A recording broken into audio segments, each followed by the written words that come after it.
Over 100 hydroelectric systems were installed in Ireland between 1875 and 1930, supplying 100% of the country's electricity needs.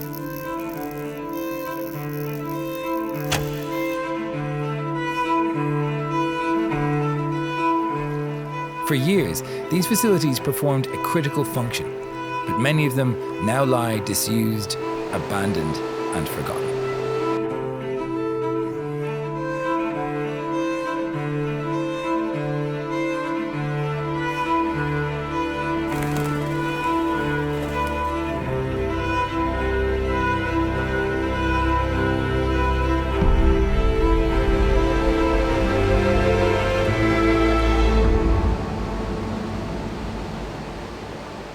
But within these sites, there is great potential just lying in wait. One man, Robert Quirk, is on a mission to unlock it. I grew up in County Meath on the banks of the River Boyne, and I was always very close to the river and also the built heritage, such as the mills and the weirs. So I had a good understanding of what the engineers of old did to overcome challenges in the past.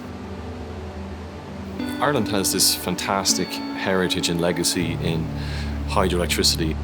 We powered the entire country by renewable energy over 150 years ago. Can you imagine?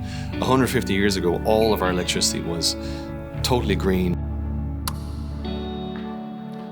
Wow. As the country was electrified and the national grid was established, many of these sites began to close down and the doors were shut, and all of these old sites were forgotten about. Carlow was the first town in the UK or Ireland to have hydroelectric power, right from here, in 1891. And we are going to do it again. So we've taken up this challenge now to identify these old sites and bring them back to life.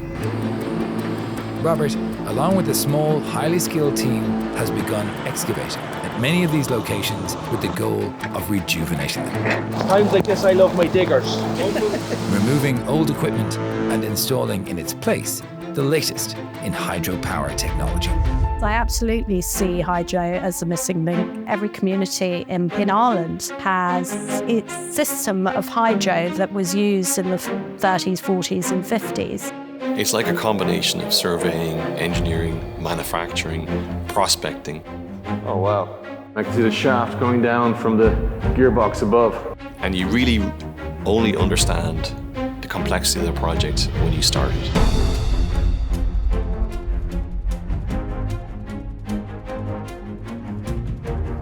Back in 1910, there was a hydropower system installed here which provided power to the entire estate. That since has fallen to disrepair. We're tooled up and ready for the challenge. We have about a 6-month journey between a derelict site to going to full operation. 1.826. Yeah, okay, that's good. Removing all the old equipment is quite a tricky process. We're talking 5, 6, 7 tons for the turbine, generator, and the hydraulic unit. Whoa! Oh my God. The potential of the site has really been revealed. You can see the force of the water flowing down through the old turbine pit. That's the most beautiful thing I've ever seen. Sayonara! Seeing that fucking loser first. Do you not know I'm invincible? Oh, we're all invincible.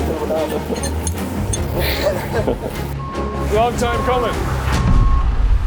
Welcome to the draft tube.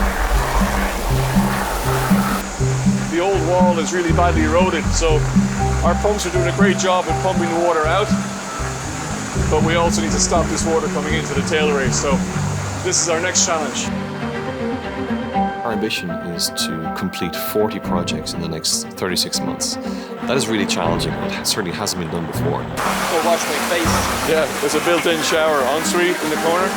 Yeah. Spain, Italy, Germany, Austria. All of these countries have really well-developed hydropower systems nationwide. Ireland's haven't yet been redeveloped. Small hydropower in Ireland can deliver well over 10% of all of our energy needs. When hunting for solutions for these big energy problems that we have to help reach climate action targets, we're always racing to try and find the latest and greatest or a new system or new technology. But actually, The solution is hiding in plain sight right in front of us. Another day in paradise.